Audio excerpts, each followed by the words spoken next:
Assalamualaikum warahmatullahi wabarakatuh. Kami dari kelompok 5 akan membahas mengenai rancangan pembelajaran dalam UBD. Kegiatan pembelajaran berbasis UBD atau Understanding by Design yang dibuat haruslah memenuhi panduan Where to, yaitu kepanjangan atau istilah yang membantu pengalaman belajar berbasis Understanding by Design yang efektif dan berfokus pada pemahaman siswa secara utuh.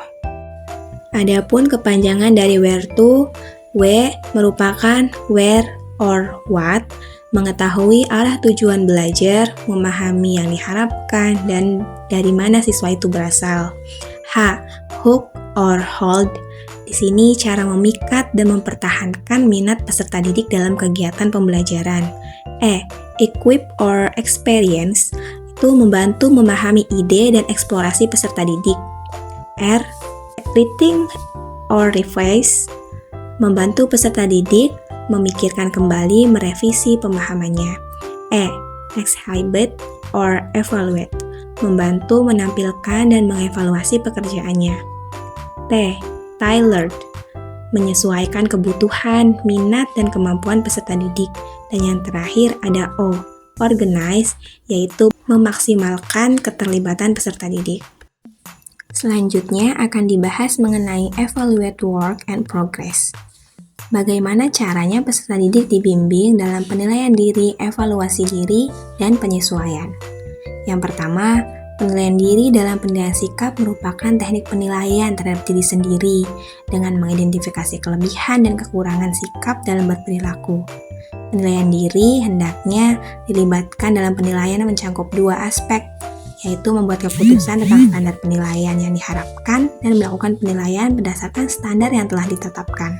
Yang kedua, bagi peserta didik, evaluasi pendidikan secara psikologis akan memberikan pedoman atau pegangan batin kepada mereka untuk mengenal kapasitas dan status dirinya masing-masing di tengah-tengah kelompoknya atau kelasnya. Dan yang ketiga, menyesuaikan pembelajaran merupakan salah satu upaya yang dilakukan pendidik untuk menyesuaikan ruang lingkup, materi, proses, dan produk pembelajaran dengan tahapan pencapaian dan karakteristik peserta didik. Pertanyaan berikutnya, bagaimana peserta didik akan terlibat dalam evaluasi diri akhir untuk mengidentifikasi diri, menetapkan tujuan masa depan, dan memiliki semangat belajar? Yang pertama, proses identifikasi adalah suatu tindakan yang akan dilakukan dengan beberapa proses seperti mencari, menemukan, meneliti, mencatat data, serta informasi tentang seseorang atau sesuatu. Berarti dalam proses ini, siswa akan mencari kesalahan yang dilakukan pada saat asesmen sumatif, melakukan solusi dari kesalahan tersebut, kemudian mencatat kesalahan dan solusinya. Yang kedua, proses menetapkan tujuan masa depan, contohnya menuliskan program atau langkah-langkah yang akan dilakukan agar hasil pembelajaran di masa yang akan datang menjadi lebih baik.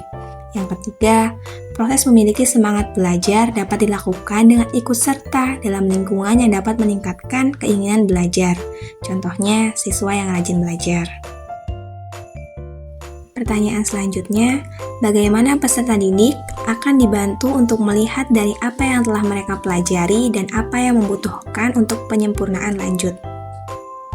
Dalam melakukan dengan memahami karakteristik peserta didik termasuk minat, bakat, dan kebutuhan mereka, dapat dipahami karakteristik peserta didik, guru, dapat menemukan cara belajar dan mengajar yang tepat, serta menyesuaikan strategi pembelajaran agar sesuai dengan kebutuhan belajar peserta didik.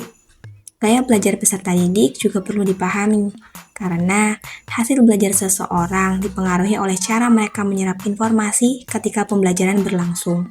Evaluasi kerja dan progres dapat dilakukan dengan mengamati kemajuan peserta didik dalam memahami materi, serta memberikan umpan balik yang konstruktif dan rekomendasi untuk penyempurnaan lebih lanjut. Sekian penyampaian dari kelompok 5. Terima kasih. Wassalamualaikum warahmatullahi wabarakatuh.